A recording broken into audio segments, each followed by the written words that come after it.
பவித்ரா, புதுச்சேரியில் பார்த்தீங்கன்னா கிட்டத்தட்ட பேருந்து கட்டணம் உயர்த்தப்பட்டுள்ளது. புதுச்சேரியில் 6 ஆண்டுகளுக்கு பிறகு பேருந்து கட்டணம் உயர்த்தப்பட்டுள்ளது. குறைந்தபட்சமாக 2 ரூபாயும் அதிகபட்சமாக 8 ரூபாயும் உயர்த்தப்பட்டுள்ளது. புதுச்சேரியில் பேருந்து கட்டணம் உயர்த்தி இன்று முதல் அமலுக்கு வருவதாக அறிவிப்பு வெளியிடப்பட்டுள்ளது. துணைநிலை ஆளுநர் உத்தரவின் பேரில் போக்குவரத்துறை கூடுதல் செயலாளர் சிவகுமார் இந்த உத்தரவை வெளியிட்டிருக்காரு. அதன்படி ஏசி இல்லாத பேருந்து நகர பேருந்துகளுக்கு குறைந்தபட்சமாக 5 ரூபாயிலிருந்து 7 ரூபாயாகவும் அதிகபட்ச கட்டணம் 13 ரூபாயிலிருந்து 17 ரூபாயாகவும் உயர்த்தப்பட்டுள்ளது. ஏசி வசதியுடன் கூடிய பேருந்துகளுக்கு குறைந்தபட்ச கட்டணம் 10 ரூபாயிலிருந்து 13 ரூபாயாகவும் அதிகபட்சமாக கட்டணம் 26 ரூபாயிலிருந்து 34 ரூபாயாகவும் உயர்த்தப்பட்டுள்ளது. அதாவது குறைந்தபட்சம் 3 ரூபாயிலிருந்து அதிகபட்சம் 8 ரூபாய் வரை உயர்த்தப்பட்டுள்ளது.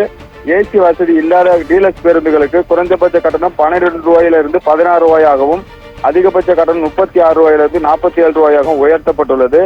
ஏசி இல்லாத விரைவு பேருந்துகளுக்கு புதுச்சேரி எல்லைக்குள் கிலோமீட்டருக்கு 75 பைசாவும் என்பது 95 பைசாவாக உயர்த்தப்பட்டுள்ளது. 25 கிலோமீட்டர் வரை 20 ரூபாய் என்ற இருந்த கட்டணம் 25 ரூபாயாக உயர்த்தப்பட்டுள்ளது.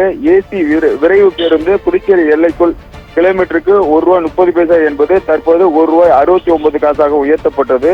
வால்வோ பேருந்துகளுக்கு கட்டணம் புதுச்சேரி நகரப்பகுதிக்குள் கிலோமீட்டருக்கு 1 ரூபாய் 70 பைசா தற்போது 2 ரூபாய் 22 காசாக உயர்த்தப்பட்டுள்ளது.